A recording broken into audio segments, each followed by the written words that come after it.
Good evening, welcome to MUFON Los Angeles. My name is Steve Murillo. I'm the State Section Director for MUFON LA.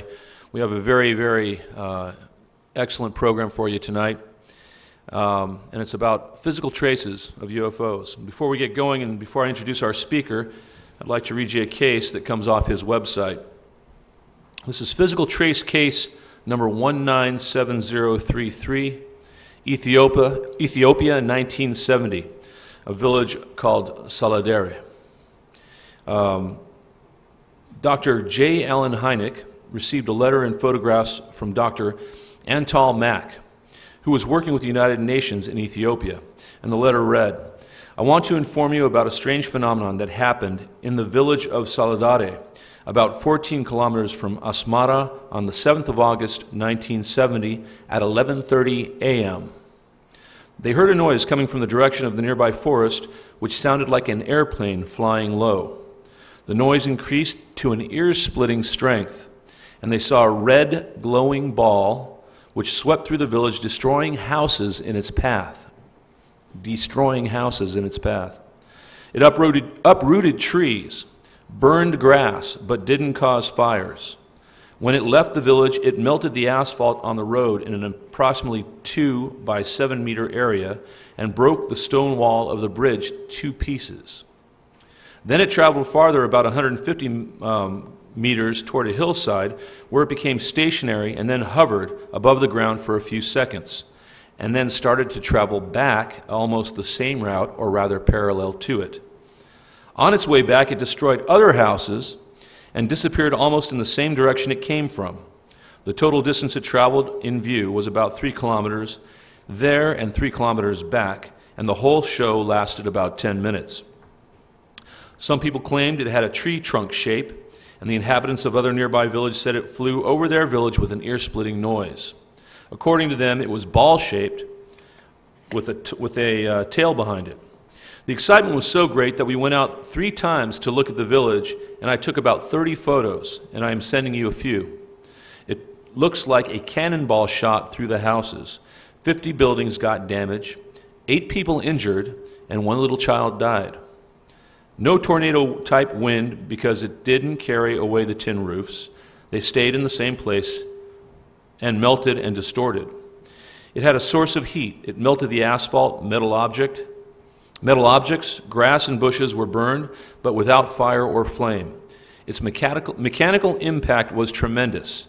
It went through the half-meter thick stone wall of the bridge, and after turning back, it still had the energy to do more damage." So that was a physical trace case that you can find on Ted Phillips' website, which is UFOphysical.com. And now I'll introduce our speaker. Ted Phillips is the director of the Center for Physical Trace Research, CPTR.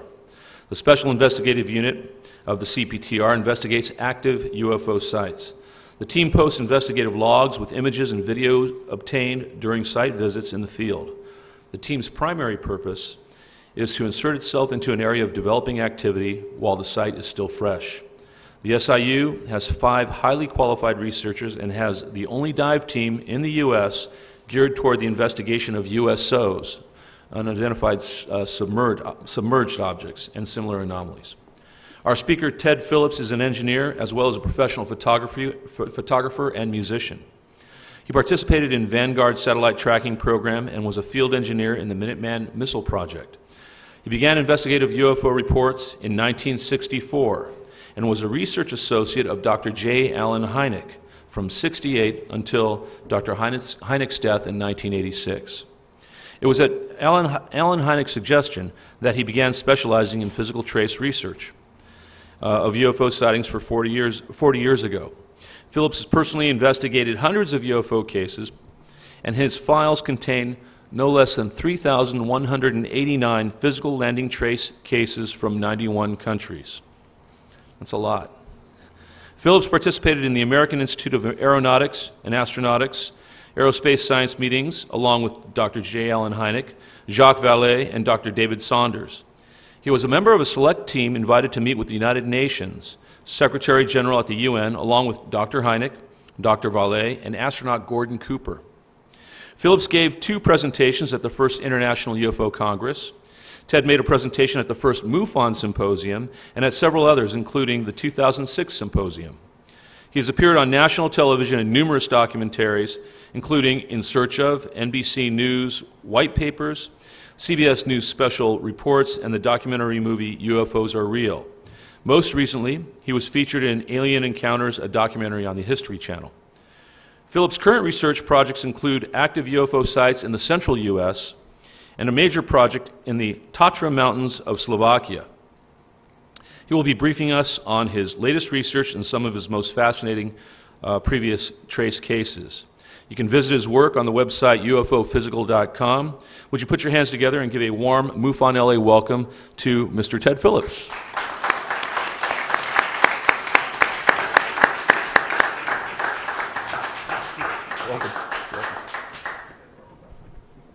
Okay, hi guys. This has been a most interesting trip already. I apologize, number one, for the gum and drinking water, because we spent today at Mount Wilson Observatory and didn't think to take any drinking water, and sort of became dehydrated like some of these landing sites.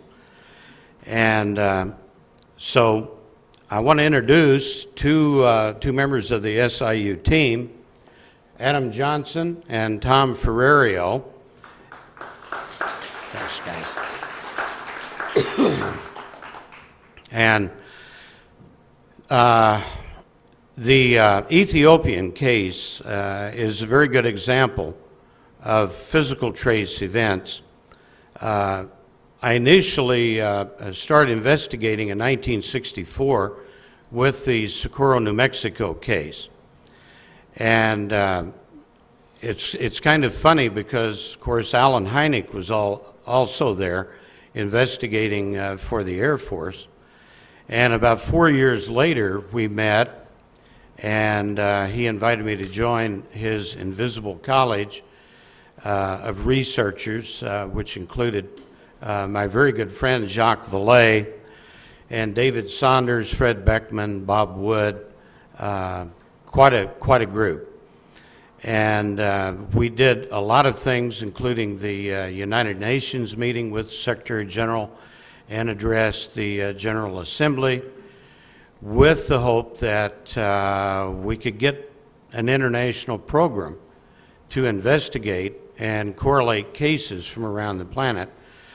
And unfortunately, the ambassadors went back to their home countries and forgot all about UFOs. So it has been a problem down through the years to get the sort of credibility that we need with this subject. And unfortunately, a number of the people over the years have gone off into pretty almost radical areas.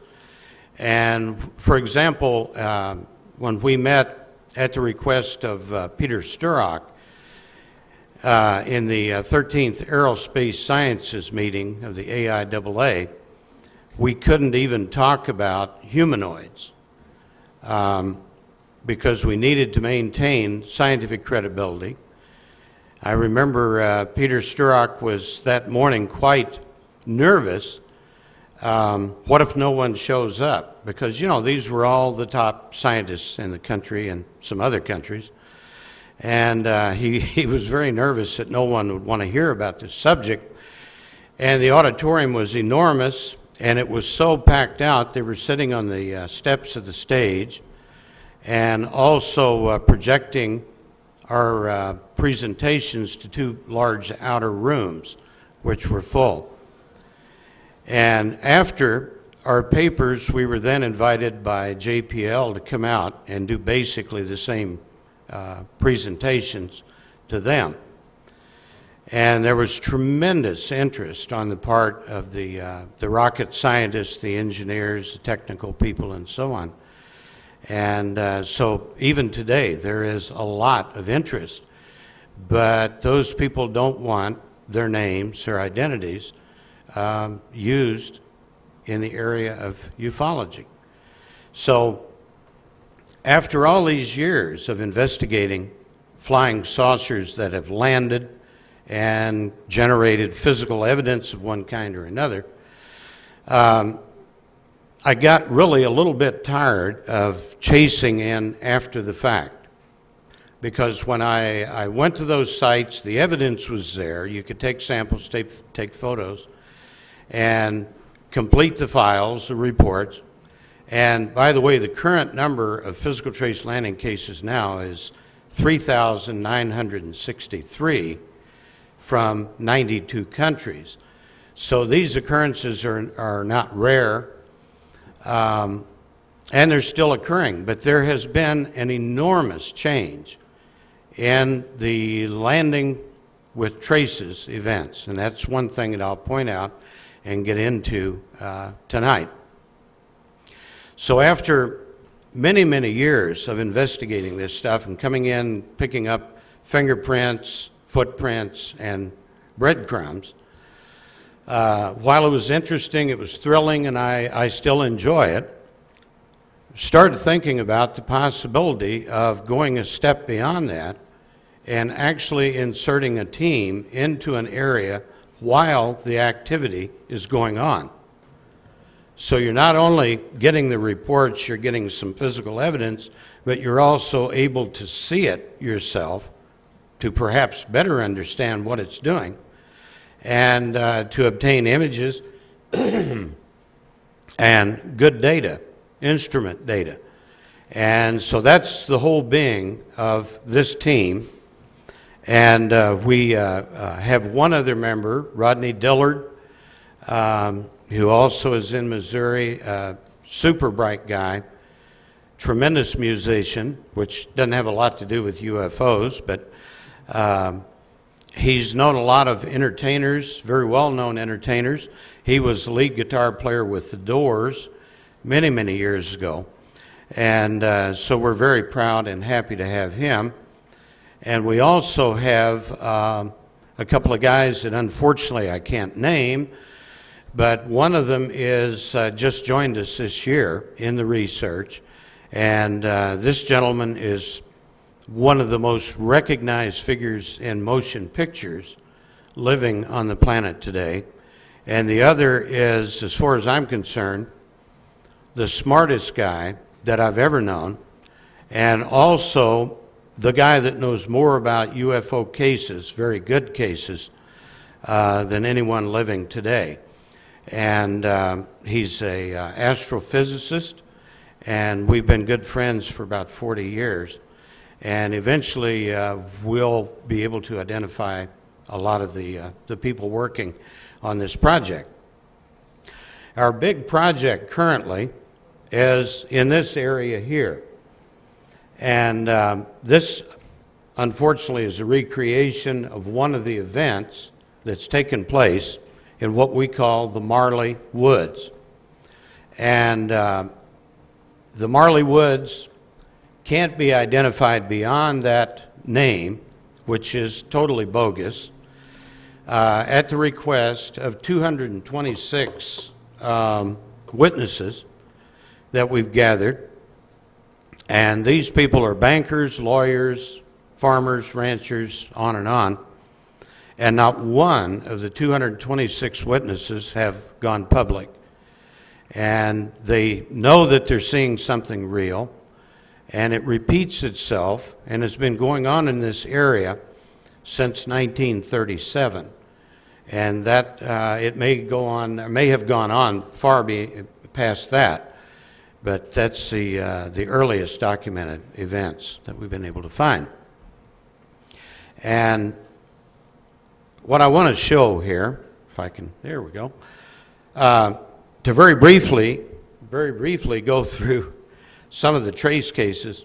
Some of the reports, this 1954, for many years I thought, well, this is really a terrifically interesting report, but can we actually show it as something of value toward the credibility of UFO reports?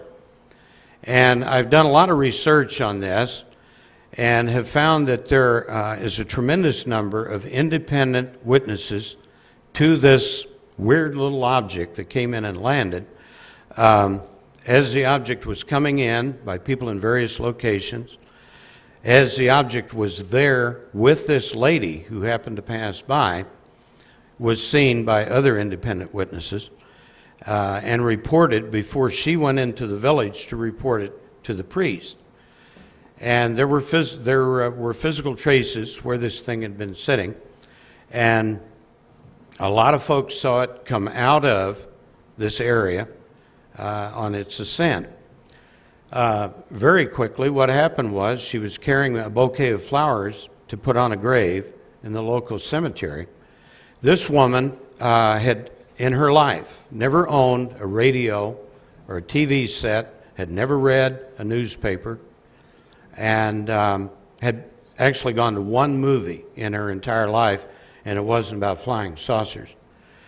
So she had no earthly knowledge of UFOs, what they're supposed to look like, what they do, and so on. And as she's walking along, she walks into a clearing. She sees these two little guys who, you have to admit, look a little weird, at least in their clothing. And she stops, and she's trying to figure out what she's seeing. One of the little guys runs out to her, grabs the bouquet of flowers, runs back to the object, throws it in the hatchway, and leans in and takes out some kind of device. Goes back to the lady with the device in his hand, holding it out to her as a gift, we assume. And as he gets closer to her, she starts screaming and off into the woods with no device. As this is going on, two young boys happen to be coming through the same woods, and from 100 feet away, they see the lady, the two little guys, and witness the grabbing of the flowers and everything themselves. They're so frightened, they run directly back home. They tell their parents, and their parents come out to investigate. By this time, the object's gone. There is a circular burned area and an impact crater, and 4 little landing leg imprints. And so they confirmed there immediately, physically, that something had taken place. So they take the boys into the village, and before she tells her story to the priest, the boys tell their story to the priest. She makes it into the village, tells him exactly the same story. And so this, you know, we can laugh at it, we can ignore it, we can do whatever we like, but I think it has a very significant part in the history of this whole business. And I just, every time I look at those little guys, I have the feeling that there are some clues in this case, if we could only figure out what they are. A landing trace from Iowa, there were two of these. Farmers saw a large glowing white ball of light out in the field. Eventually, the next morning he went out, he found them. And although analysis didn't indicate anything unusual other than pretty severe dehydration of the areas, a very good case and a pretty average UFO landing case. The classic flying saucer up in Canada. Guy sticks his head in a hatchway, gets marks burned all over his chest. This is a Michalak case from Falcon Lake. And there was a lot of physical evidence. It burned his cap, it burned his clothes, his gloves, and left traces on the ground. And this was in the good old days. And this was a point where I was going to these places. I was seeing this thing secondhand, but nevertheless seeing it and recording it. And at this point in time, we were receiving in the center, at the Center for UFO Studies, one of these cases involving a landing and physical evidence every 19 hours from around the planet. That's a lot of activity. And a lot of these cases, the percentage for good cases is so much higher in these types of events because you do have a number of witnesses, close range, many in daylight, and the object is in a position where they can see the generation of the physical evidence while it's there. So we're not guessing that the flying saucer created the sight. We know, because it was seen, created by the witnesses.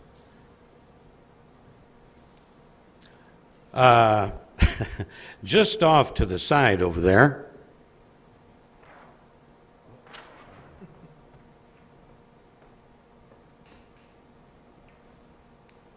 no, it's just off to the side. Anyway, it's a great photo.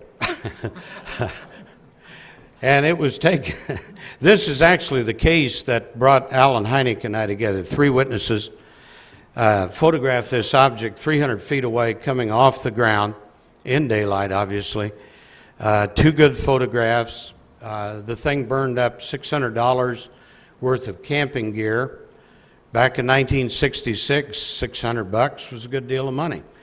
And it shows a lot of detail, which I wish you could see. But there was a constructed sort of a tower at the back rear end that you can see, and something like an antenna coming out of that tower. Then on the front of the object there was a raised area which was very definitely constructed. And Alan took the negatives back to Northwestern University, and they did all the analysis that they could do, and the negatives were not retouched, they were not double exposed, they had not been changed, and as far as Northwestern was concerned, they were authentic. So another good case, and again of a classic in that period, UFO. The Delphos, Kansas case, one of the best that I've investigated. The object is seen by a young man who's tending his sheep late at night, and the thing is making a rumbling noise. It's about 5 feet above the ground, and as he watches this very luminous object, about 8 feet in diameter, about 5 feet tall, out of the bottom of the object he sees a luminous, aqueous appearing fountain of lights coming down. And it was a very luminous mist that was falling from the central area underneath. It was coming down to the ground, about 4 feet down, and it stopped in a defined line about a foot above the surface of the ground. And as he watched this from about 40 feet away, he noticed beneath the mist there was forming on the ground an 8-foot ring of haze and fog, about 1 inch or 2 inches thick, coming up from the ground. This is a result of that observation. And this was taken 16 hours after the landing of this object, or the hovering thereof, by Sheriff Ralph Enlow and 2 highway patrolmen. The surface of this ring was so dehydrated that it would not absorb water at all, even at years after the event. And when I arrived there a month after, when we finally got the report, it had snowed the night before, and I walked out into the field. Everything was mud, and the center of the ring was mud, all around it was mud, and this surface was covered with snow, a skiff of snow. And as I would sweep the snow off of the soil under it, rather than being black and soggy muddy, was light brown and as dry as a freshly waxed automobile. And you could melt the snow in your hand, pour it on the ring, and it would just bead up. And this effect went 14 inches into the ground. And another very cool thing about this particular ring is it glowed in the dark brightly for 4 nights after the event. We do have a few, not many, of other trace cases in which the site would glow at night. So if you ever investigate a case, be sure and hang around and check it out after dark for luminosity, or go over it with a black light. And if you find anything that has any luminosity to it at all, let me know, because this is the most important stuff so far that we've been able to get in the physical traces, and we'd like to have tons of it more. And analysis did indicate very, very strange things about the soil. Now that's the same ring 3 years, 6 months after the event. And as you can see, you have a normal lush growth of weeds in the center and all around it, and the soil surface is still very much dehydrated. And what was really interesting is I could go back months later, and it would be very dry weather, and you couldn't see the ring at all. And we'd start hauling out buckets of water, pour it on the ground, and the ring would just blossom up as this brilliant light brown, totally dry soil, and the water in the center and around it would muddy up and turn black. It was a really amazing effect to see. Another classic case of the old days, 5 objects land in Langenburg, Saskatchewan. I went up there at the request of Alan, and corresponding to the 5 objects were 5 rings. And each of the rings were about 11 feet in diameter, swirled in a clockwise configuration. The central areas were still undisturbed, and the witness walked to within 15 feet of the objects while they were in the high grass generating the rings. And as he looked at these things from 15 feet away, they were metallic in appearance. They had a wide base, which is indicated here at the bottom, which is very similar to the Delphos object, very similar, size, shape, so on. And as he watched, they were spinning rapidly, and at the base, he could see the grass moving, and this is where the rings were being generated, because they were downloading a very high pressure something out of 2 circular tubes, which he later saw when they ascended at this point.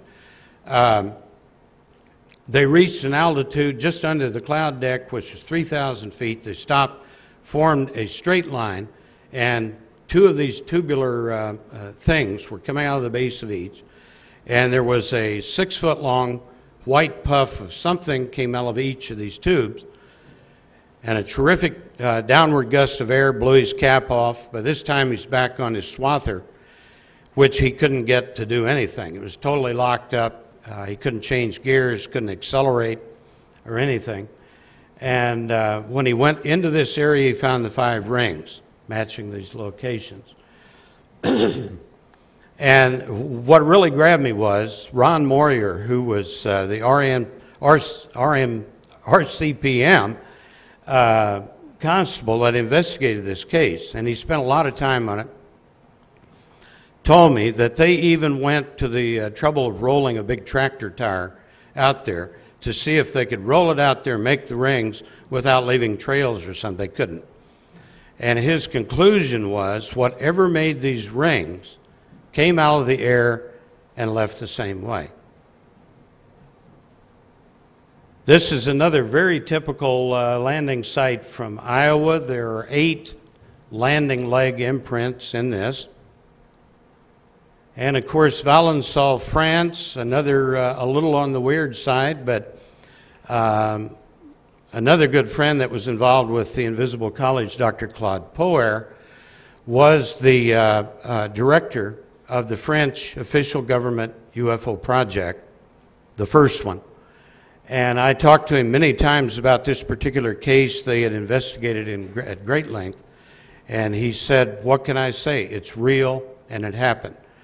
And this object, the 2 little guys, immobilized the witness from 35 feet away. They stood there. They looked at him. He said, compassionately, and small guys. And they went back into the object, and he watched them go through a hatchway and in and appear up in the little dome on top. The object silently moves away at a tremendous rate of speed over the lavender field. And at a point in a clear blue sky about 300 feet from him, it vanished. But it continued to destroy lavender plants for an additional 1,000 feet beyond the point of disappearance. Again, another classic old case. Well, I could stand up here and I could talk, believe me, for days about the classic UFO cases. And they're fascinating, they're interesting, they tell us a lot of things. We can see patterns, and a lot of patterns have emerged from the trace landing reports. And again, Valet has helped me tremendously down through the years, because if you want the best possible generation of a computer database, that's your man. And he constantly kept this updated, the landing cases, and still does. But we reach a point where we have to kind of look beyond doing the same thing over and over again. I had been to a lot of places all around the planet, and I had never personally seen something that I couldn't identify in the air. I saw lots on the ground that I couldn't identify, the sites. So I was kind of concerned about that. I didn't want to get too old to get out in the pig lots and swamps and still not actually see something. So in December of 1998, a property owner from this place, the Marley Woods, gave me a call, and he said, "We've been seeing some really odd things. Would you come out and take a look and see if you can figure out what's going on?" December of 98. And typically I wouldn't have involved myself in those kinds of cases because they were, at first, sounded like lights in the sky. Then he happened to mention, well, and I've managed to get a whole lot of pretty bad video. And when he said that, I started thinking, well, maybe this is really worth looking at. Because when a guy is telling you he's got bad video and he's a farmer, it's not too likely you're walking into a hoax. And not only that, he had me checked out with a couple of security groups to be sure, you know, he wasn't going to get someone really strange down. And unfortunately he did anyway, but that's his problem once he gets me there. But I walked into something here that it was the best move I've ever made in my entire UFO career. And when I arrived there and I started talking to these people, and they were so impressive because they didn't want CBS News or anyone else, any reporters, coming out, interviewing them. They didn't want any publicity. They weren't trying to sell information. They were just way curious about what they were seeing because they had not seen it before and they had no way to explain it. So then I viewed some of the videos and started thinking, this is a really interesting thing. And maybe I'll have a chance because it was a repeater situation where it was happening pretty close to every night, somewhere in the Marley Woods. The Marley Woods is made up of a number of ranches, cattle ranches. Interesting how they really like cattle, and I mean really like cattle. Meaning whatever these things are. And I started going down there as often as I possibly could. It's quite a long drive from Branson, Missouri, but was well worth it. And I would always get new cases. Well, the files started getting really thick, and none of these people were talking to anyone outside of the families, neighbors who were seeing these things. That impressed me. You don't make up a great big lie and not tell anyone what the lie is about. So after many, many months, I'm standing out. It's still a nice lit sky. It's twilight, but early twilight. And as I'm standing out there talking to one of the property owners, all of a sudden he says, "There they are." And I look up to the left, up in the northeast, and hanging there are three objects of the most unusual color that you can ever imagine. And they are vertically oval in shape. The color is a combination of orange and yellow, which is not a normal color that you'll see, the mixture at all. And it's plenty daylight. They have no wings, no engines, no parachutes, and yet they're hanging there, suspended, with no sound, and no visible means of support. Then a fourth object appears, and the thing just sort of opens up like an old camera shutter from the center out, and there it is. And then a fifth object, which is much closer than the other four.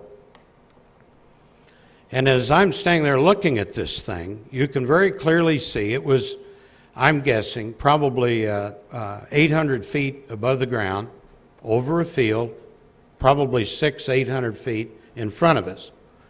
And around the outer edge, starting at the top, there was a band of the weirdest purple-blue light that came around the outer side and formed a U from the base up, open at top. And I had always been a nuts and bolts guy. I believed without question that we were dealing with something from out there, because there's nothing on Earth like what's being reported in the landings. And I thought in a kind of now simplistic way that this is all eventually going to be figured out, because it keeps happening. Eventually we're going to get a pace on it. And as I looked at this thing, contrary to everything that I had ever believed, I thought something was coming out of or through these devices. In other words, my mind was telling me the opposite of things I even believed in, that these were some sort of portals, for lack of a better term. And nothing ever came out, unfortunately. But as I stood there watching these, I suddenly realized I have in my camera, or my hand, a video camera that's running and pointed at the gravel on the ground. So for 1 minute and 37 seconds, I've listened at the tape a lot to listen to the owner and I talking about what we're seeing. 1 minute and 37 seconds of observation of gravel, and I brought the camera up and got maybe a second of the fifth object as it went back into itself and vanished. Had this been the old classic UFO, a metal disc with little guys crawling all over it, I would have had 1 minute and 37 seconds of video, because I had trained myself, and Alan Hynek had beat this into me for 20 years, and I would have had it. But these things were so totally beyond and outside of the box of anything I would have ever expected. So, needless to say, from that point on, I was extremely interested in the Marley Woods. Now, there are all kinds of things going on in the Marley Woods. One of the first, well, these actually were what I saw first, what we call ambers. And these are very large, in some instances fairly close objects.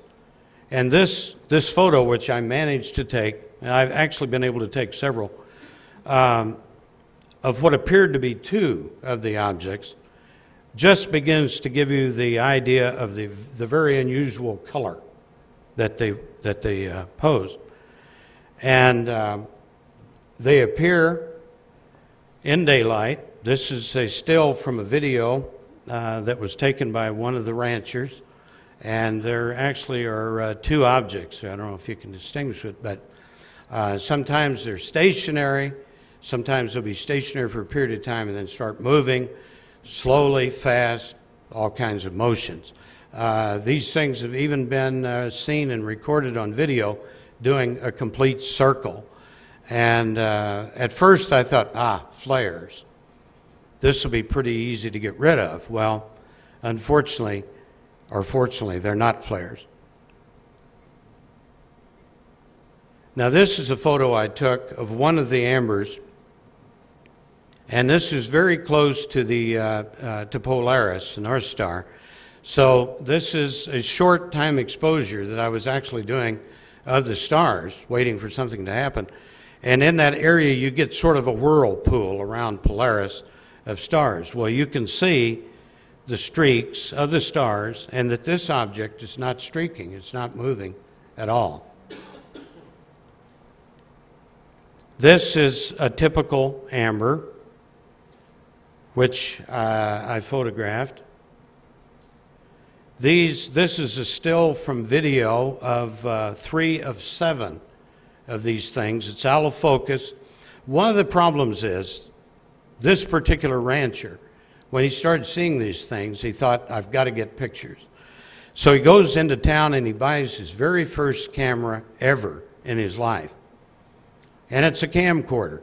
And this guy, to this day, is afraid to touch a DVD recorder or a VCR. I mean, he is so afraid of electronics of any kind.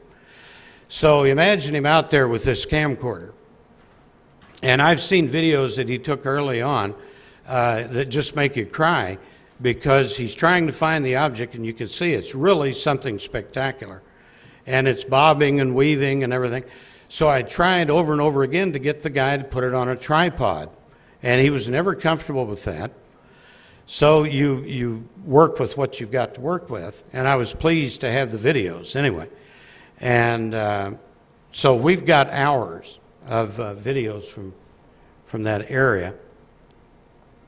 And this, as a matter of fact, is the actual video.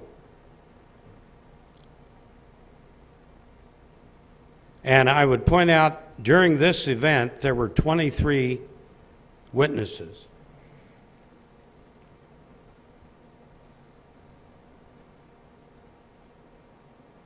Okay, now, at this point in time, so I don't have to stand up here and look like the only crazy guy describing this stuff. I get the guys up here so they can look crazy. So anyway, Amber will come up and tell you about this, because he was involved in shooting this video. And Adam is still college bound, and he is a videographer, and he's going into this sort of business. So he knows very well how to handle a camcorder, and not likely to shoot 2 minutes of gravel like some people. Thank you, Ted. Alrighty.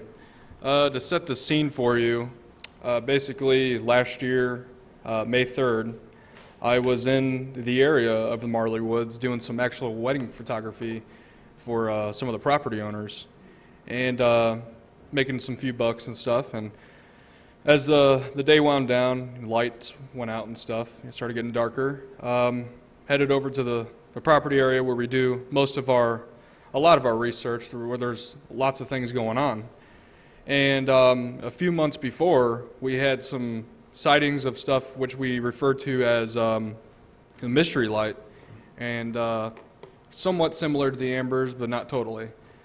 And so after we got back, I went ahead and set up some of my one of my digital cameras, which really isn't very good quality. I just kind of drag it around with me everywhere, just in case if something was to happen.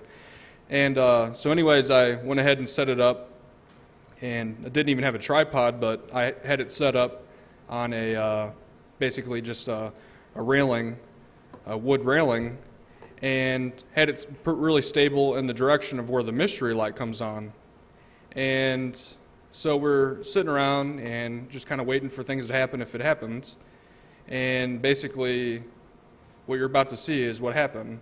And I kept in the audio here, even though I'm a little embarrassed by it because of my excitement for one of the first times seeing this stuff. As Ted says, yes, I obviously kept the camera on there because that's my job as a videographer, but at the same time I was a little excited.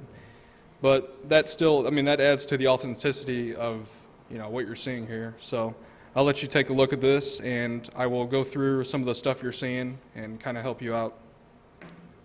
And listen to the animals. Yes, listen to the animals. That includes humans. And again, this is a kind of a cheap Sony digital camera, and with, of course, the night vision mode. And you can see the tree line here. And you can hear some of the exotic birds on the farm. Wow.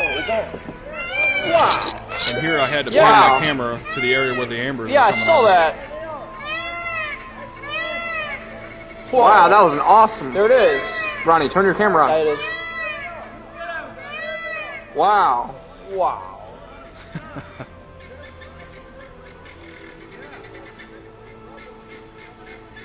Yeah. We heard that rumble too. Yeah. Josh didn't get to see it? No. That was incredible. Josh, did you get to see that? There it is. Wow. Whoa, whoa. Wow. Whoa. Not excited at all. Wow.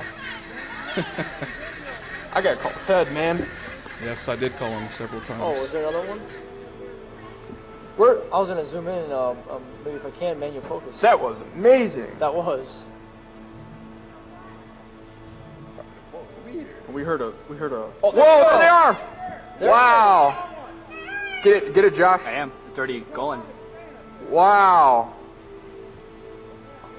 Yeah. Wow. It's awesome. Wow. I got it. It's amazing. And it's actually weird there. Wow. There's actually a delay between when we say that and the filming. It's a, I don't know, strange effect there as far as you can hear our voices before you even see the object. Some sort of a delay, time delay. It's really odd.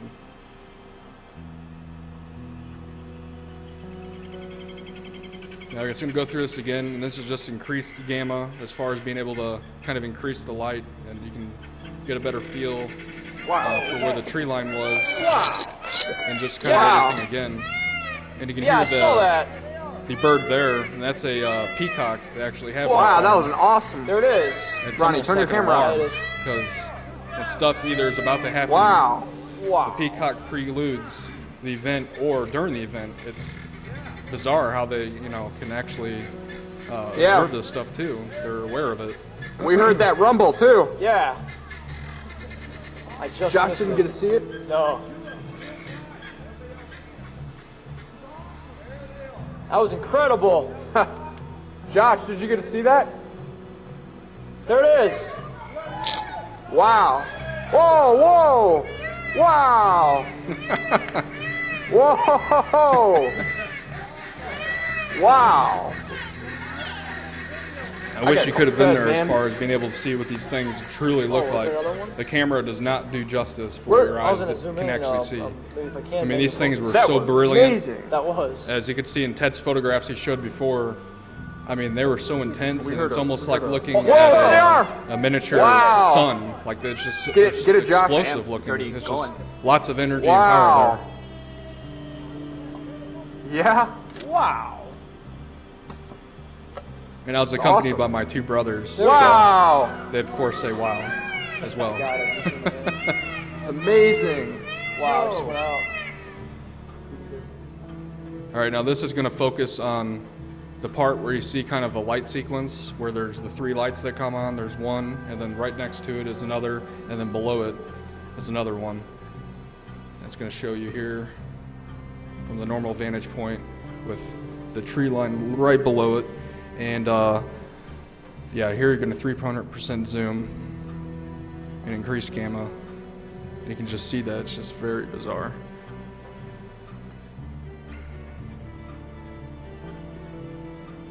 Here's another depiction.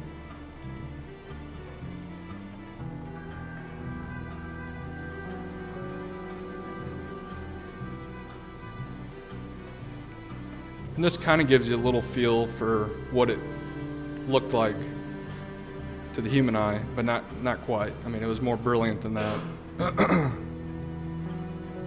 And then next are photographs, which my brother Josh, he took with his DSLR camera that we used to do the wedding photography early on. And you can clearly see the tree line and the object above the tree line. You have an increase here. And you can kind of just see the brilliance of the object there. Really neat.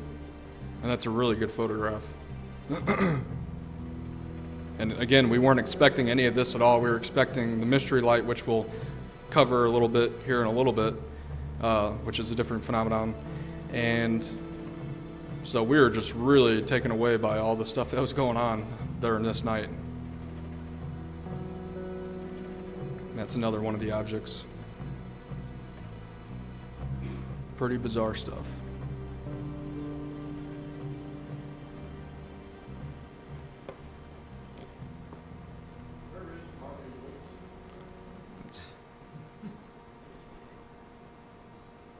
And there we go. Here you go, Ted. Turn that back over to you. But that's pretty much it. That's the stuff that I witnessed last year, and we've had some other things that have happened since then that we'll go into a little bit more as we go along. But I'll turn it back over to you, Ted. Thanks, Adam. Thanks.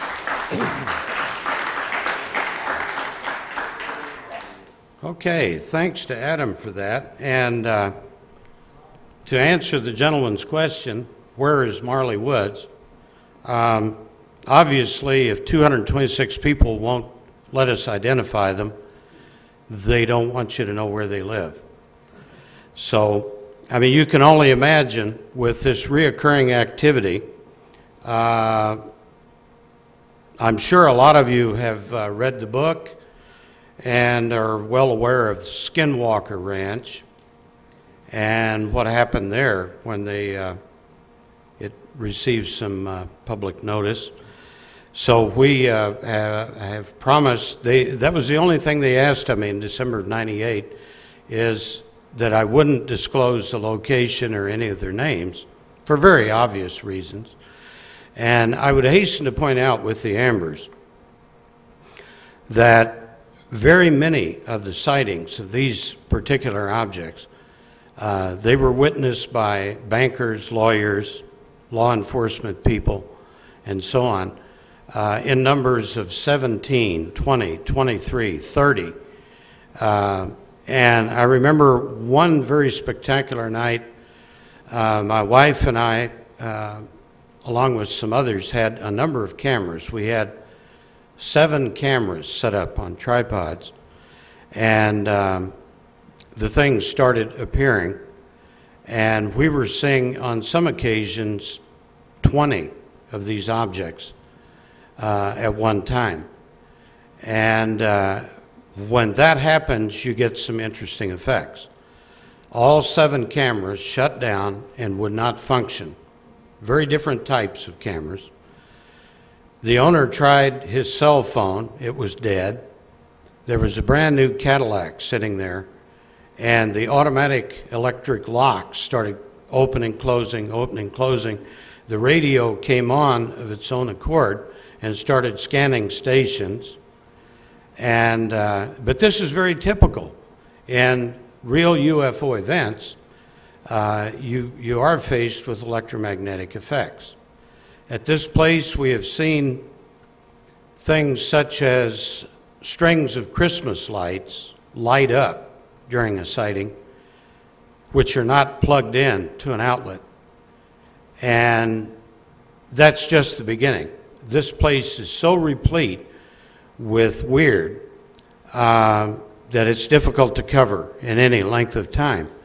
And I'm hoping a lot of you are somewhat familiar with Skinwalker, because that currently is the baseline project for what we're working on here, because we're getting more and more of the Skinwalker type activity coming into Marley Woods. And this has picked up since about September of last year. And unfortunately, I can't give you any reasons for that, but it is happening. This is another photo of the ambers, of one of the ambers taken by Adam's brother, which shows it, the extraordinary colors and the configuration of these things. Now, another type of thing that happens in Marley is what we call the light mass. This took place, this particular event, in October of last year, and we're up on the deck of the two-story building on Site 1, and this thing comes on in the south, which is an unusual direction. A lot of the activity takes place to the north, over to the east. Then, down towards this area, we have Site 2 and Site 3. This particular light, we were able to gauge in daylight and later in the observation, is on Site 3. And this object was 0.8 of a mile from the camera at this point. And it suddenly appears, it's sitting on the ground, and it's sitting directly behind a thin line of trees on the sloping hillside to the south of Site 1. And this thing goes from barely visible to enormously brilliant light. It would get so bright when you're watching the video, it would flare up to a point where it would, from 0.8 of a mile away, it would override the light metering system in the camcorder, and it would have to reboot. It's totally incredible to see, and perhaps, let's see, oh, yeah, this is the video, some of the video we shot.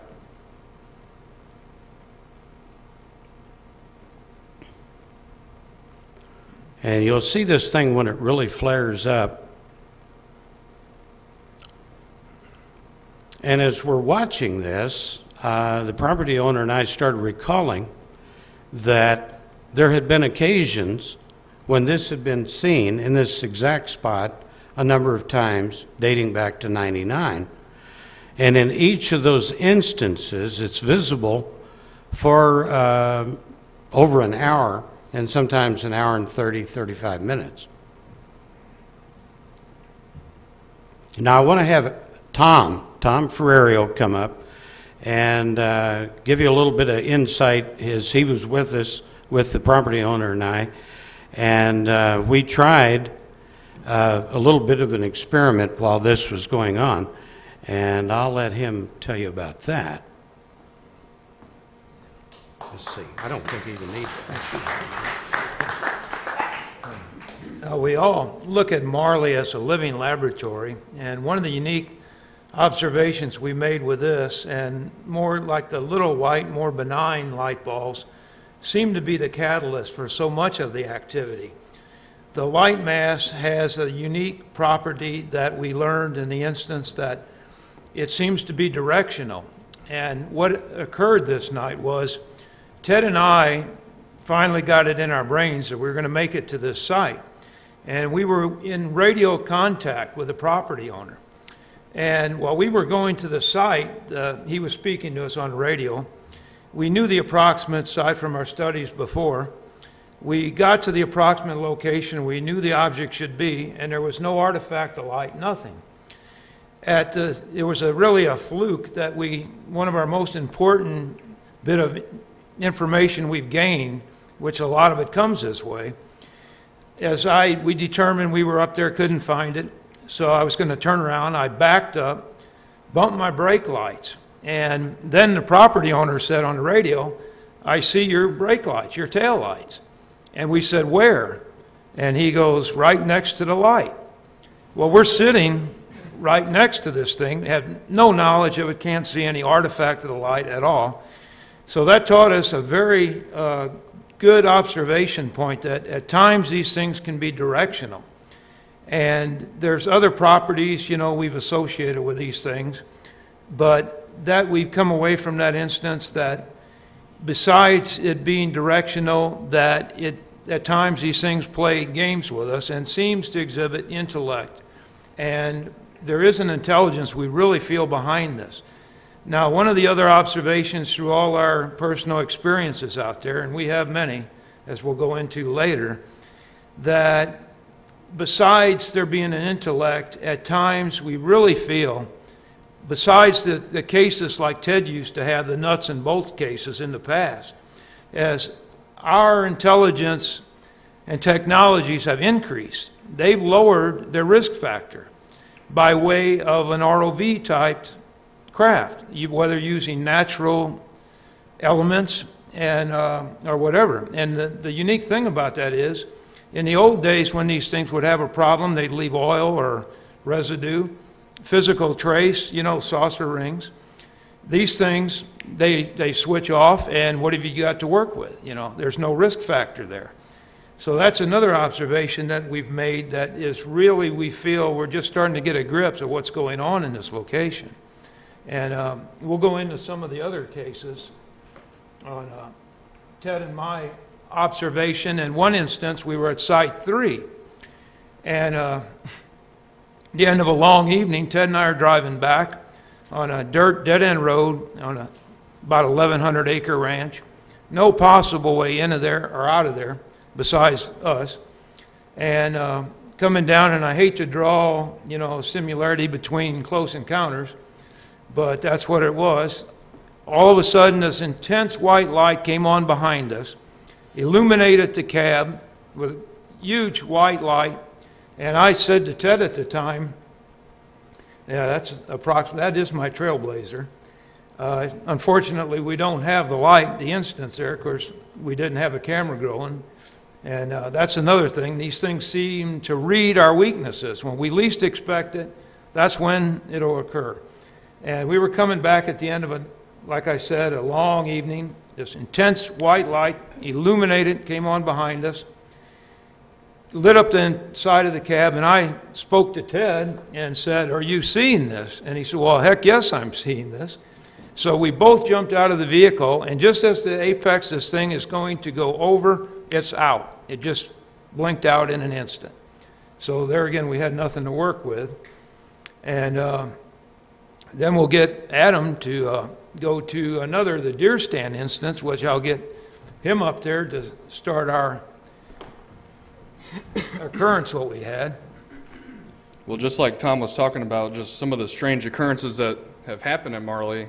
One evening, it was back in January, I believe, Tom and Ted and I were down at Marley, and very cold weather. 4 hours and 10 degrees. Yeah, 10 degrees. If you haven't tried that, I suggest you do. Me and Tom got up here in this deer stand, and basically we were just kind of doing some observations in a area where a lot of the light balls and a lot of activity occurs. And so we were there for, like Tom said, 4 hours in 10-degree weather, and really just ready to kind of give it up and go in for the night and go to bed about 3, 4 a.m. And right as our weakest point, I mean, right as we're getting ready to pack it up and just leave, turn our cameras off, and just kind of start moving out, a light, if you have that switch,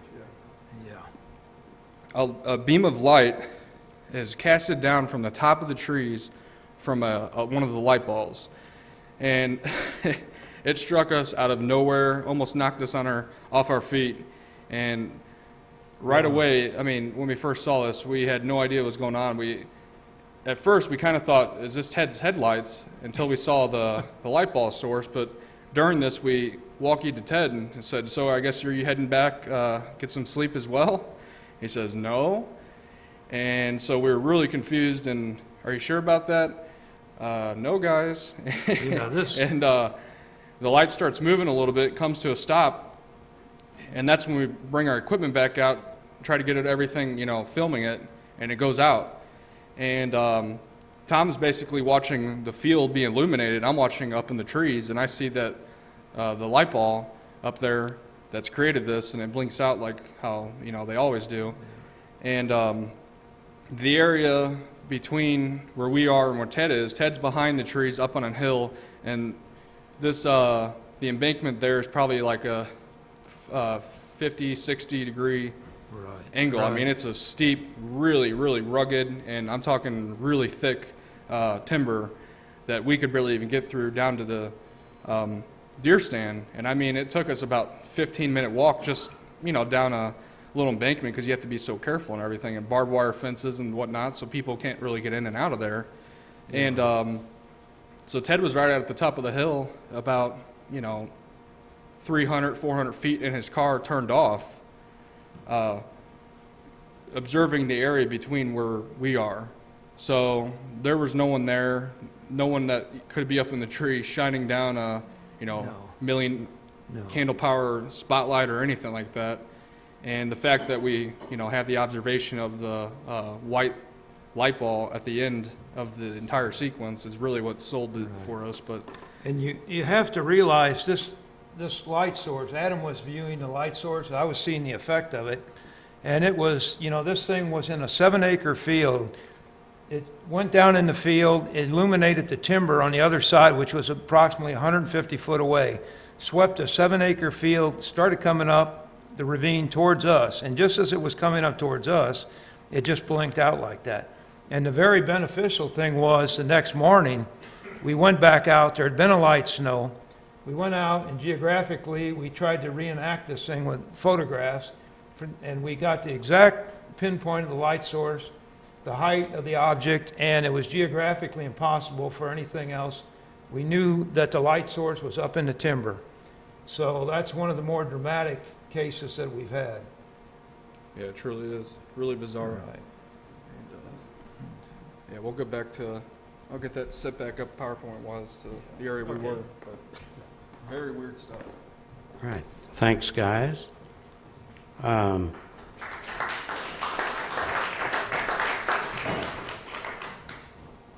Yeah, we get this reset. The one of the interesting things about this light mass, this is the daylight location as determined from the video, because we could, the caretaker's trailer is just below this image, and you can go right up the east side of his doorway to get the proper line, the bearing of the object, and then I did some transparency overlays and so on, and we determined that it was sitting on the ground right at the end of that field.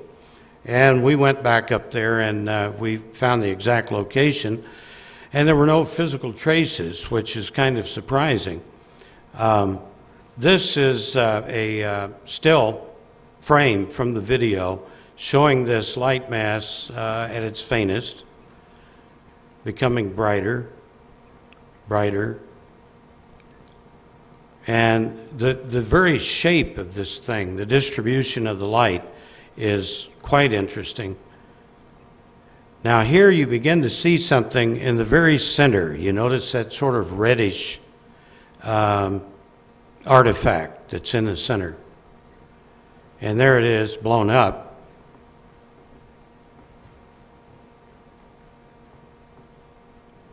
Now we're very excited to, that's as much as we can enhance the image. But we're very excited at the possibilities of the next time we see this, having the right kind of approach to be able to go at it from directly in front of it, getting closer and imaging as we go. And also next week I'll be setting up a remote camera which you can control up to 15 miles away with a laptop 50 feet in front of the light mass position.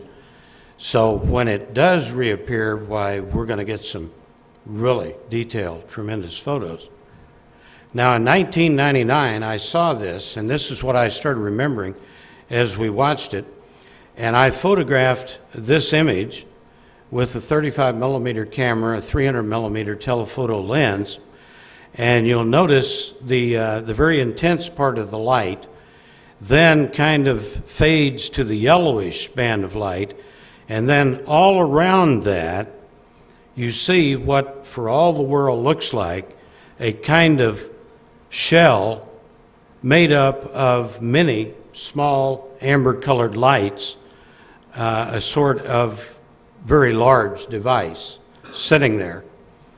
And so this is very, we think, important piece of the Marley puzzle. And next time we hope to be able to give you much, much better view of it. We have new activity sites. This is a new one. Again, there is a cemetery in the area, and the people around that area have seen, in this case, very large 8 to 10, 12-foot diameter balls of white light, which generally begin with the appearance of one white light, perhaps 10 feet above the ground, short distance from the witnesses, followed then by a second that comes on, a third, and a fourth. And these things will sometimes leave by closing into themselves, flying away at very high speed, or ascending vertically. Alta Spring, we learned of this in December. A gentleman, his wife, and a friend of theirs were sitting in their church, and this is out in a pretty remote area. And the gentleman looks out the window, and in the cemetery there, he sees a ball of light, he said the size of a baseball, which is very typical in these kinds of events. It's 75 feet away, and it's on the ground. Then it starts going up 6 feet and down in a sort of yo-yo motion. And then at one point it goes up, and it moves 6 feet to the right, is stationary, comes back to the center, down to the ground, up, and over to the left, 6 feet. Each time 6-foot segments. And it continues doing this for about 20 minutes. And they're all sitting there with a perfectly clear view of this thing. And at that location, we've learned that there is a lot of the amber activity to go along with the light balls. So we have a lot of business. Now, 186 known events of what the property owner called the North Mystery Light. That is a recreation, and that's the point at which it appears, the same exact location each time it's seen. There doesn't seem to be any particular sequence of times of appearance, dates of appearance, or anything that we can ascertain to this point. Now, this is a photo I took of the North Mystery Light, again with the 300 millimeter telephoto. And it pretty well shows the true color. Now, if you remember, and we're quite fascinated by the possible comparison with one of the Skinwalker events. If you're familiar with that, remember the guy, the property owner, who would see the orange, it's called the orange structure, is what they call it in the book, The Hunt for the Skinwalker. And this orange structure would appear at the same spot every time he would see it. And he would take his rifle and prop his elbow on a tree stump, the same tree stump, and watch it through the rifle scope. And as he looked into this thing on a number of occasions, in this, and this is at night, he could see blue sky and trees, and sometimes an actual scene and with clouds, as though he was looking through something into a different location or time, who knows. And so we're extremely fascinated with this. We're taking a lot of steps to get closer images. Occasionally, well, I've triggered something else. Adam? What is this? We have something coming up. Oh, this is video, actual video of the light, the mystery light. It didn't move there, the camera did, to adjust to it. This particular observation was over a minute, and there were 7 of us watching it. And this thing will appear in precisely the same area. And we thought always that when it went out or closed into itself, it did just that, and it disappeared. Well, Adam was perusing frame by frame the last frames of some other video. We had 3 units shooting at this time, and he found that in the last 1/30th of a second that this thing was visible on the video, instead of winking out, it dropped to the ground.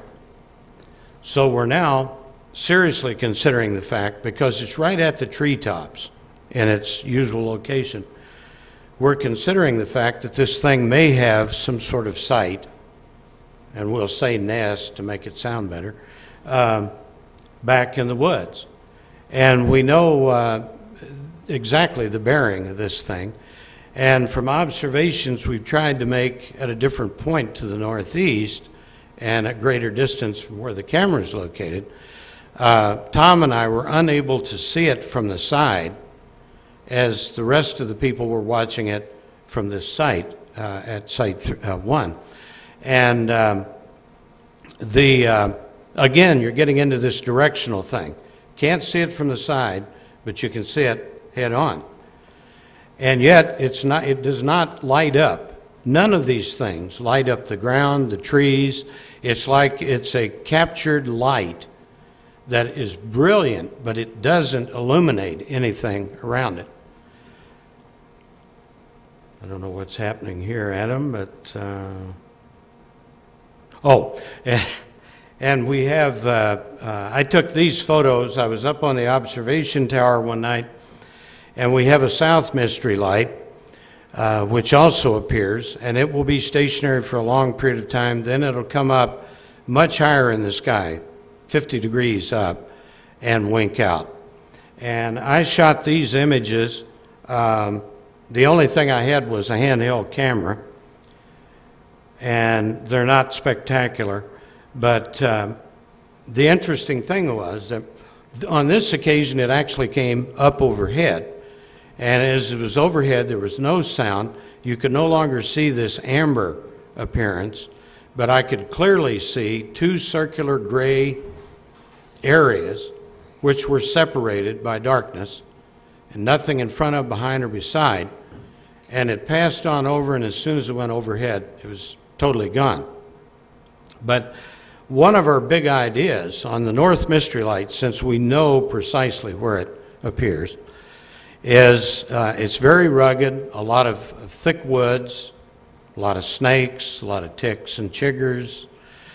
And so the big plan is that I stay at the camera and Tom and Adam go out into the snake-infested woods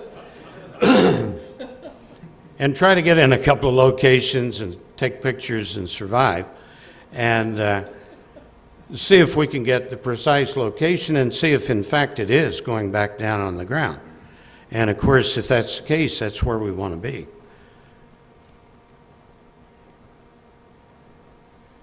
Okay, some of the most totally fascinating things in Marley, the light balls. The things range in size from baseball to basketball size. They have different appearances in total, in that for a long time we thought light balls were simply a ball of light, a sphere of light and illumination. And then we got a video taken by a family of 4 that you'll see here shortly that totally changed our concept of light balls because they are quite obviously very fluid, complex, and very dynamic in makeup. And this is a still from a over an hour of video the property owner took. He and his wife and the caretaker watched this little light over in the trees. It's about 1,200 feet away. And they saw this thing night after night after night for a long period of time. And on this particular night, it was there almost an hour and 30 minutes. And the property owner and his wife are not real keen on walking out into a dark field and approaching something like this. And we're dumb enough we'll do it, but they don't get into that stuff. So anyway, as they finally, it's still there and going, and they finally, well, they've got to get home, they've got to go to work. And so they drive down to the gate to an adjacent property, and they see it from an entirely different angle. And they actually look at this thing from several different spots. That is a recreation, giving you a daylight view of where the thing was at. And it moves around sometimes in the trees. And this is from another location where they saw it, and another location. And one night, they have a small cabin on the opposite side of that line of trees, and they have a window facing the tree line. And as they were retiring, his wife said, "Look, there's the light." And so he and his wife are lying there just watching this thing, and they watched it for over an hour. It's cavorting around in the treetops and everything, but this time on their side of the trees. And they finally, if you can imagine, fell asleep with the thing still out there. Now, at this same site, eventually, the thing was down into the treetops, these 40-foot tall pine trees, and the property owner was convinced of the location. He went over there the next morning, and he and his wife found an 8-foot circular area in which the tops of these 40-foot trees had ejected broken tree limbs down into this roughly circular site. And so the things do, like the classic old saucers, they do evoke various types of traces. The problem is the traces from these are smaller and a lot more difficult to find than from the 30-foot objects we used to have. Now, this is a photo taken from Site 2, a security camera, the owner's workshop, and 2 of the light balls, one very small and the other pretty small, with a very cheap Radio Shack camera. And this guy has seen these things. He has, right at this point, behind his house, a kind of country junkyard. And in and amongst all of these cars, they see these small light balls come off of the ground or fly in and move around.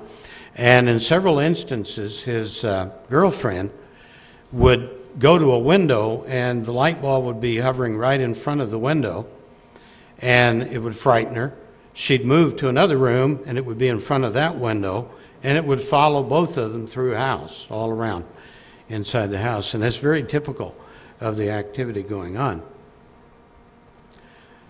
Now, this is actual video of a really astonishing, in this case we can say, machine.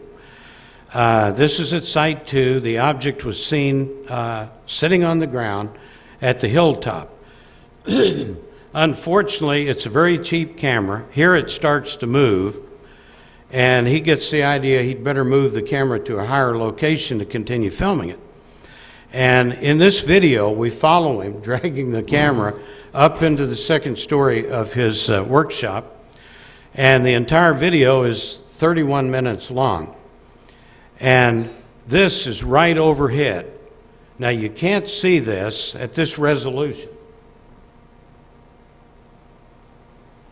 On each end of this device, there appears a cone-shaped object that comes out of the end of the primary and is spinning. It goes back into the primary and immediately appears, or something like it, on the opposite side and is spinning. And this action is going back and forth almost like a piston. And at this point, the object is stationary. You can see the trees and overhead, and it starts moving away then to the south over Site 3. And it becomes totally stationary, and you can see this action. It's the most incredible thing you've ever seen, believe me. Unfortunately, we can't show you that. You'll see a faint light below it, and that's the mercury vapor light on Site 3. And it's the first time that we've seen something that we can call a machine, and it is, without any question. It's not a light source. or anything akin to that. And so we're doing a lot of work with it. Unfortunately, it was taken with a 1999 version of a cylinder Radio Shack, very low-res security camera, which was hardwired to a VCR. So while the quality is not astonishing, if you look at it, full monitor on a laptop, all these actions are way visible. And it's just incredible. So we're trying to work it up to where we can actually show an audience what's going on. It's an astonishing piece of video, 31 minutes.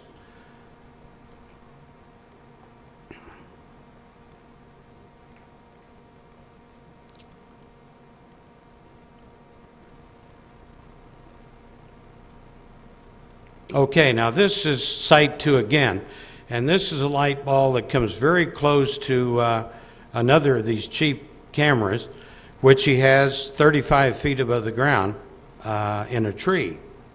And you can see some of the tree branches over there. And it moves so rapidly that I had to put it in slow-mo to give you any kind of decent view. And this is obviously one of the very small ones. But believe me, we have tons of this video. It's fascinating stuff.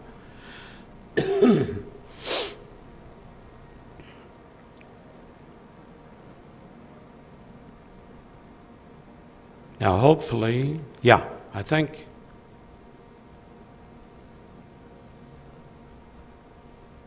Well, this is, okay. Now, this is part of a 15-minute video taken by a family of 4. Oh, wait, I'm wrong. This is the attorney sighting. I'm going to let Adam describe this thing. It's pretty cool. A couple of attorneys married to each other, still.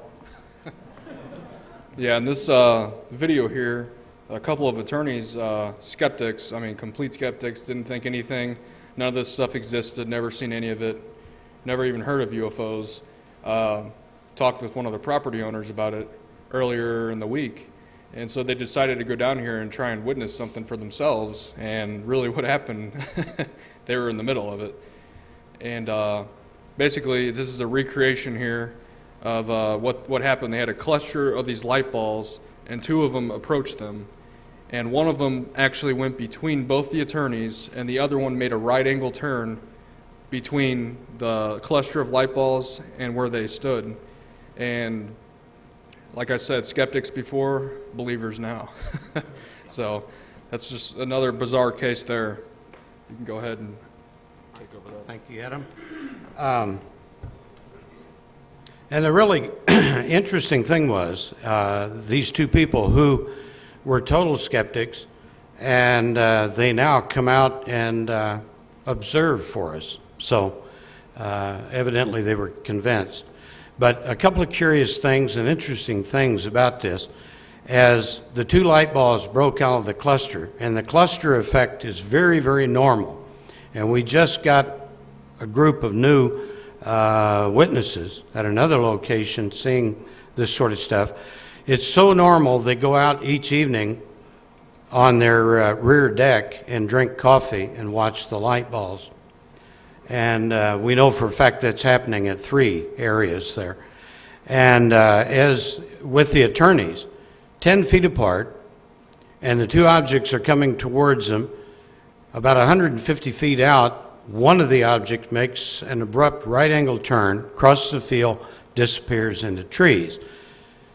Unfortunately for them, in the fright meter, the other one continues and actually does fly right between these 2 people, 10 feet apart, and it passes shoulder high, size of a baseball, but as it's getting closer, it appears to be getting smaller, which is the opposite of what you would expect.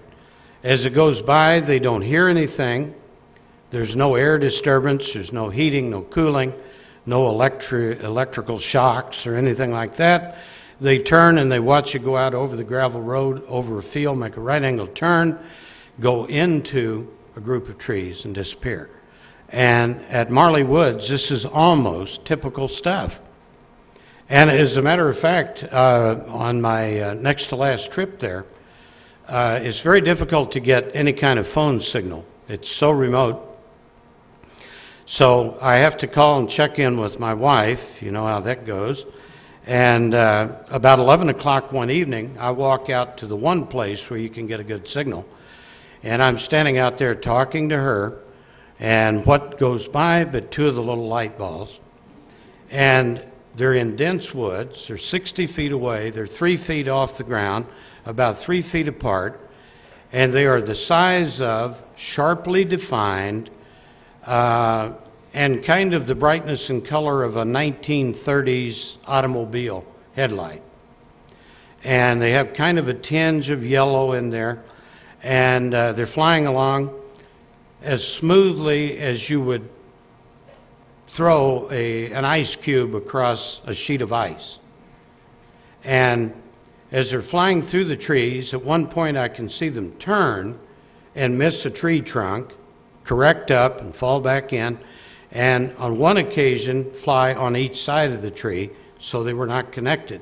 Yet they maintained totally the same relative position to each other. And so I'm talking to my wife, and I said, "You'll never guess what I'm watching right now." And she did. But as they got out of the trees, they went out into a field. They made a left, right-angle turn, went up the field, and disappeared. And the interesting thing was, and I called the Weather Bureau to be sure of this, they were flying an absolutely smooth, gliding flight, little lights, not bobbing, weaving, moving around, directly into a 40-mile-an-hour wind. So you're talking about something with incredible stability and probably a good bit of power to be able to fly directly into a wind like that and still maintain that smooth motion. After finding out the wind speed, which I knew was high because I was in it, I was pretty astonished. Yes, now this is the family of four. First time they'd ever tried to see anything. Their neighbors had told them about seeing odd lights. And so they drive out with the family, think, well, maybe we'll see a ghost because they're in a cemetery. And they tape 15 minutes of really incredible video. And the things are around the whole time. And other weirdness is going on. Let's see if we can get this cranked up. Now at first you'll see a single light bulb come in. What was that? I just saw something move. What was that?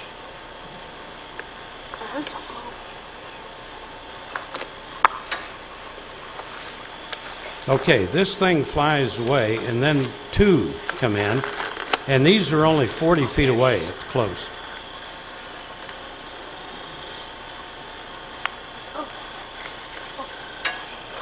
I got something in the camera, but I don't know what it is. I lost it. Debbie, come over here. Right here, stand a bit here. Yeah, what the husband was saying, that they're over here. When they flew off of the out of the camera finder, they took up a stationary position about 4 or 5 feet above the ground by a large tree, about 60 feet from the witnesses. And the guy's describing it as like a long white gown, which means that the two light balls are kind of shrouded together, and instead of two separate objects, you see it as a prolonged object. And when you take those, the still frames, and enlarge somewhat the light balls, you can see that there is a tremendously bright central area of light. And surrounding the light and giving you the circular effect is a cloud-like material that is constantly changing color and shape. And it stays within that. They join, they separate, totally changed their concept of light balls. Very, very dramatic and dynamic ongoing things. Now, this is a still, and you can see the green coloration there. You begin to get a little bit of the complex shape changing inside of these things. If you view it again on a laptop monitor without quite so much enlargement, you can see a tremendous amount of detail.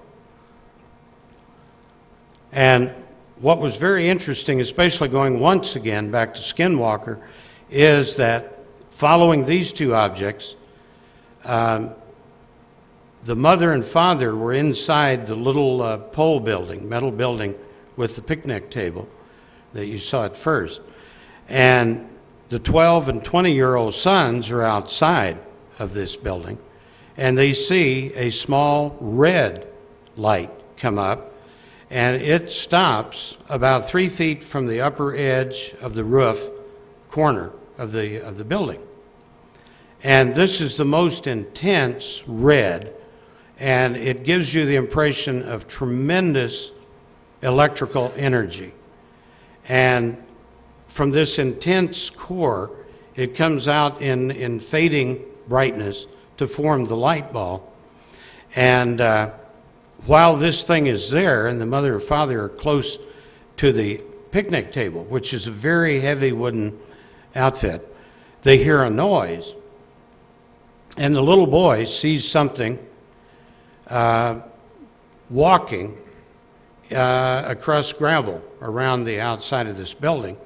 And on the tape, you can hear him. I mean, he's really getting frightened and talking about getting back into the car. And he described it to me as something like a large white animal. Now, this will make sense shortly. And so they became very frightened. They got all back into the car, and that was the end of it. And the son had taken 3 beautiful, clear cell phone photos of the red object, and she had some video of it. And after I finally got them to agree to talk to me, and we met at the cemetery, and they were showing me on the viewer, on the camcorder, the video, I said, okay, can we please go up to the farm and make a copy of this? I really want to get a copy. And so she said, okay. Then she shot some more video of me and the other people there, the family in the cemetery. And we get up and we start making a copy, which you see a part of here. And we're just coming up to the part with the red object. And suddenly, the video is not showing that, but it's showing footage she had just shot. So, and I could not believe she didn't rewind the footage all the way and put the other tape in before she started shooting footage that night. And so we've lost that. And in trying to get the footage, this is a family that has no interest in UFOs. They absolutely didn't want to get into this whole thing. And so the mother had the son delete the cell phone pictures, and they were beautiful. I mean, they were excellent and sharp. So we lost some really great data there, and but it'll happen again. Now that begins to show you a little more of the detail that you can see in these things. And that's a recreation of the red one that was off there. And in the cell phone pictures, it was that visible and even more detailed than I'm showing there. Just down from the cemetery very recently, the property owner, Site 2, is walking out to the mailbox. From the lake up in the distance, she sees an 8 to 10 foot white ball of light coming along very close to the ground, moves up to just across the gravel road about 40 feet from her, and is stationary there briefly and goes vertically out of sight.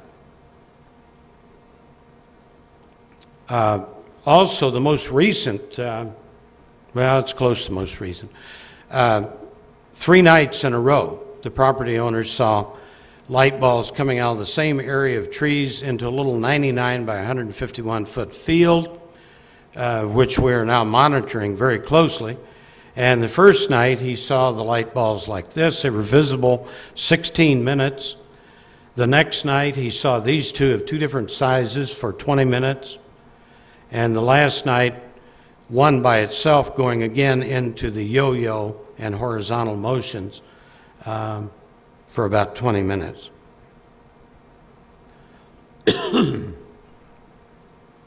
Okay, this is, what's this, Adam? We just changed this all around, guys. Excuse me as I get lost. Oh, that's the light ball, the deer stand. Okay. Another skinwalker type thing that we've gotten into is at one of the sites, this man has lost more cattle than most people have on a ranch at one time. And they've all gone by very disturbing methods. And he and I are very, very good friends, and he trusts me. But for a good part of the last 11 years, he wouldn't tell me about these events until a good length of time after they had taken place. And the reason is he's 74 years old. He's used to taking care of problems on the ranch himself. He's never called the local sheriff because he knows full well that they'll just laugh about it. And he doesn't want the publicity anyway that would surely get out. And so he's kept this to himself.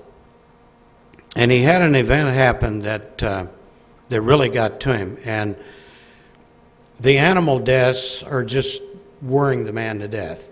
He actually, last fall, finally asked us if we would please help him and if we could do anything at all to figure out what's going on and stop it.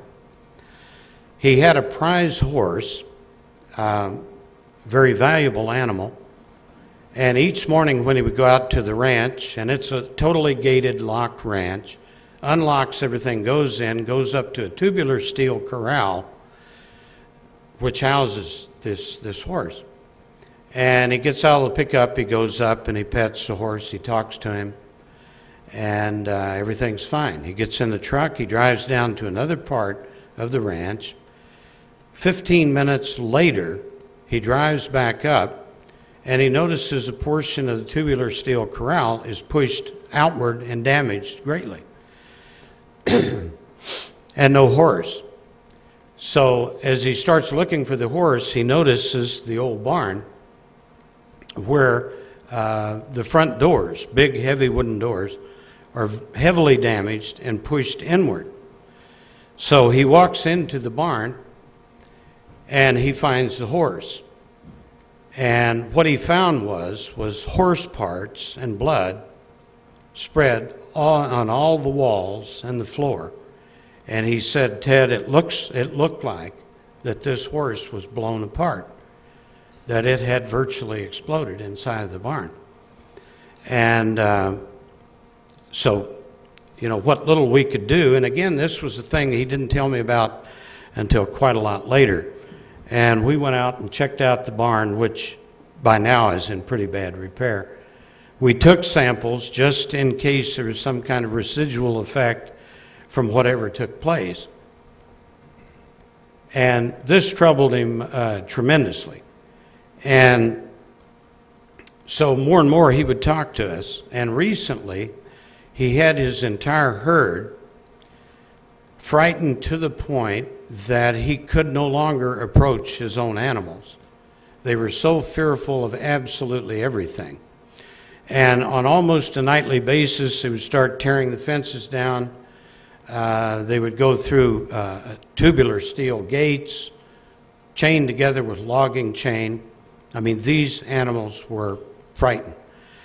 And this continued to a point where he, and this is all last fall at this point, he decides, what am I going to do with these animals? He couldn't even approach them, couldn't handle them. And one afternoon, he's standing out in the sunlight, and the cattle herd is down in a field below him. And again, go back to Skinwalker. Something starts herding the cattle into a tight group. He can't see whatever this is that's herding the cattle. Then it herds the cattle down into one corner of the field, very, very tight area. They're jammed in there, and they are held there for 45 minutes. And at no time can he see anything above, around, nothing. And yet, it's clear to him that there's something there that's not visible. At Skinwalker, the property owner could actually track this invisible something by using a simple compass, because the magnetic needle would go to the position they could follow it across the field. And in one instance at Skinwalker, it actually moved through the center of the herd, splitting it. And he tracked the whole thing with the compass.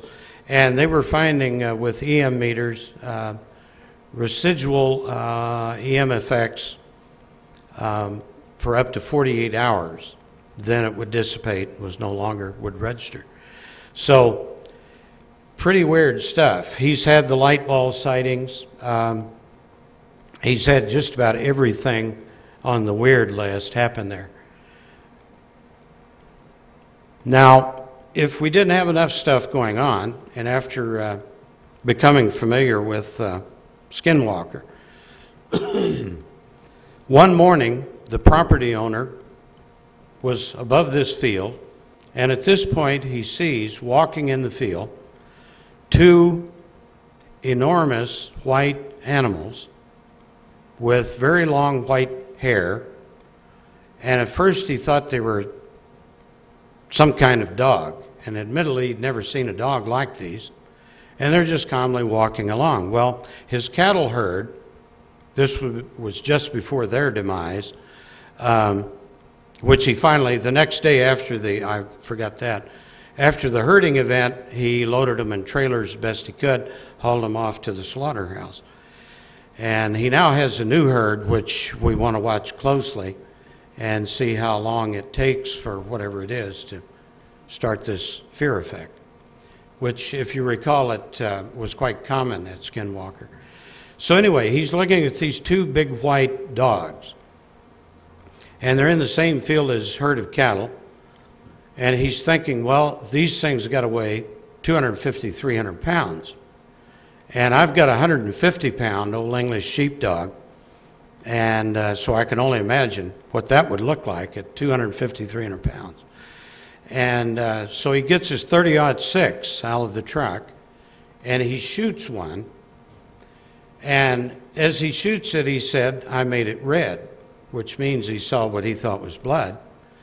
Yet, neither one of the two animals jumped at the sound of the gun or an impact. They casually walked on, unaffected. At Skinwalker, it was a 400-pound wolf-like thing. The guy stuck a .357 in its side, shot it twice, didn't affect it. It did get enough of the thing's attention there that it turned loose of the cow's head it had in its mouth and turned around and walked off. In this case, they walked on. They went over the fence and into the woods. He went down to this point. There was no blood to be found on the ground at all.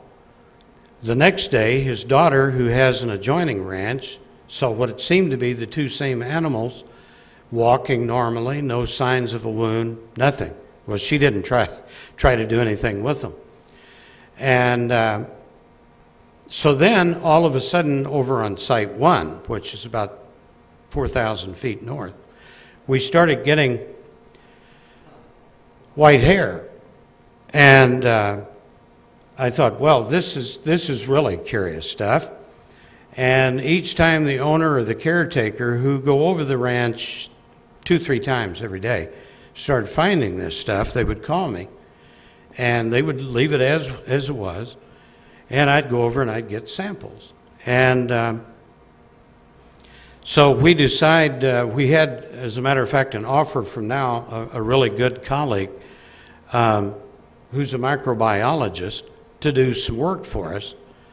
So when I finally found up in the North Fields a big group of the white hair on top of a 6-foot-high fence, and the hair was 16 inches long, I decided, well, we really should do something with this. So you see here a microscopic image that he sent.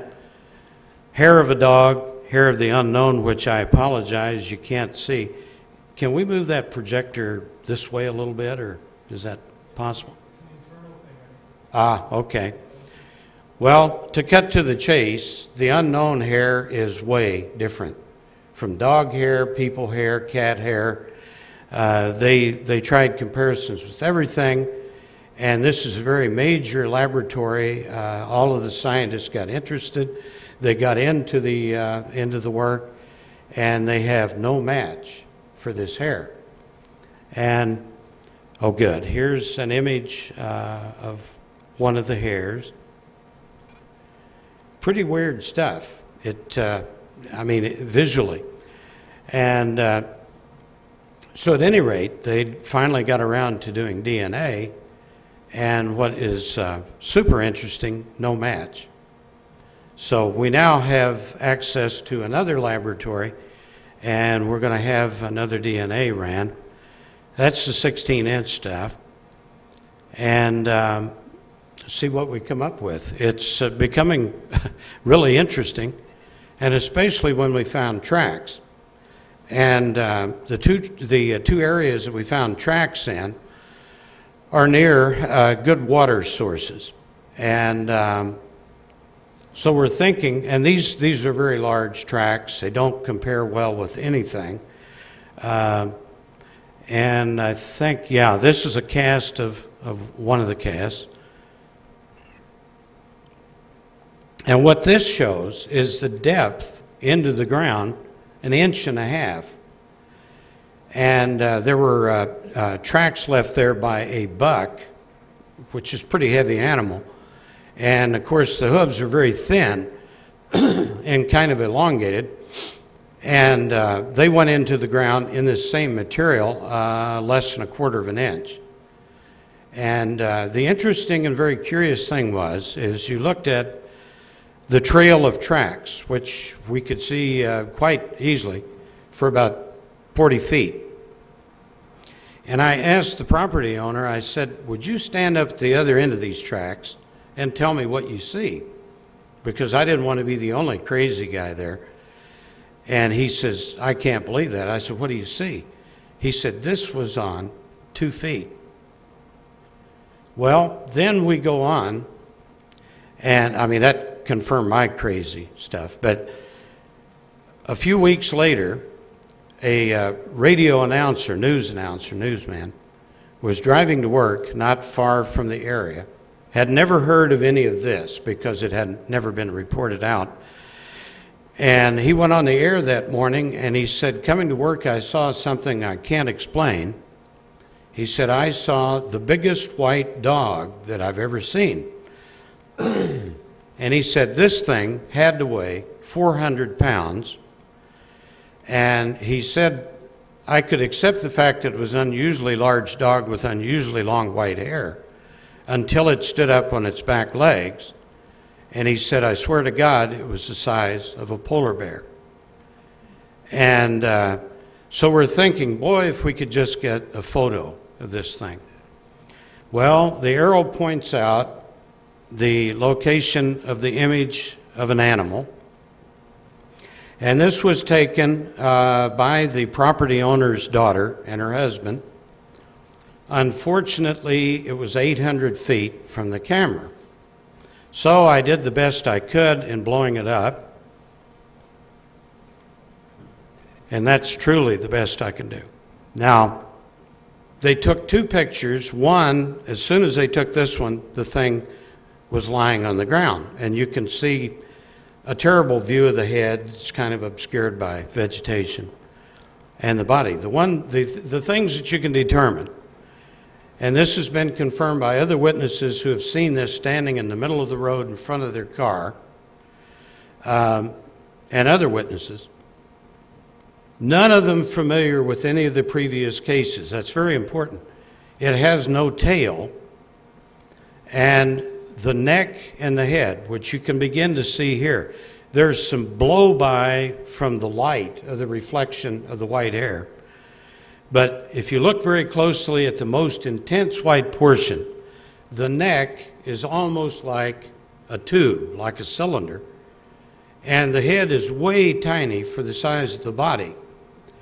And that's about all I can tell you. And a typical sighting, a couple of good friends of ours who had never seen these images, I had not told about it, said, hey, we saw something strange as we were going through Marley.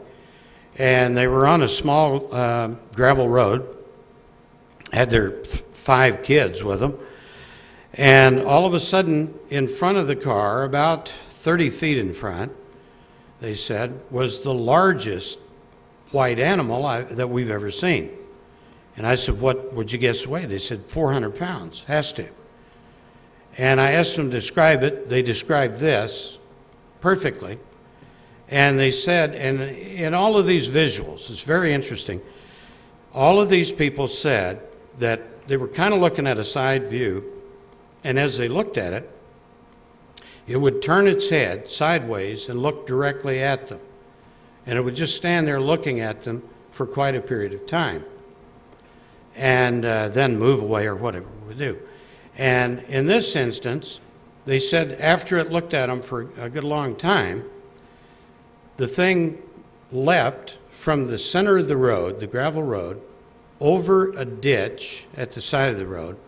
There is a slope that goes up to a 6-foot barbed wire fence. It went from the center of the road to the embankment just before the fence and simply vanished. And said, no question, did not go over the barbed wire fence, and it could not have gone through it. And we've had that from other witnesses, just kind of an amazing disappearance. At Skinwalker, the 400-pound animal was being followed by the property owner and his son, and it was leaving tracks in the snow, and it went into a wooded area, came out into a field, walked 30 feet out into the field, and the track stopped. Didn't go sideways, didn't come back, didn't go forward, so there's only one way left, or it ceased to be there. And so we're kind of now, and for a nuts and bolts guy, this is kind of stuff that's difficult to associate yourself with and begin to believe. But we have seen so much of this stuff ourselves, and things are becoming increasingly weird. Truly incredible stuff in Marley that I really believe it is coming to a kind of a full-blown Skinwalker. And we have a lot of information from Skinwalker that really confirms this. So it's a fantastic place. We feel extremely fortunate to be able to be in the middle of it. We have the total trust of the property owners, and they allow us total access. Recently, a couple of people that had been reading about it on our website decided that they could figure out where it was at, and they tried to get on one of the properties, and the sheriff eliminated that problem pretty quick. And so we took all of the Marley stuff off our website, and we hope to be able to start putting that back in there. So if you'll stay tuned, go to the website, ufophysical.com, and as soon as it's possible, we'll be getting the latest information and tremendously interesting stuff back up there. And the property owners went on complete lockdown. They gave us keys to get in all the places, and they told us to make it known that anyone that tries to get on the properties will be first arrested, second shot. And they really mean that. All of their caretakers are armed with high-powered rifles, and they would do it. And it's within their rights because they would be trespassing. So it's unfortunate that I can't stand up here and tell you everything that's happening there and show you everything that we have. But believe me, the one thing I've always been a proponent of is making the data available to anyone that's interested. And we're going to do our very best to do just that. Thank you very much.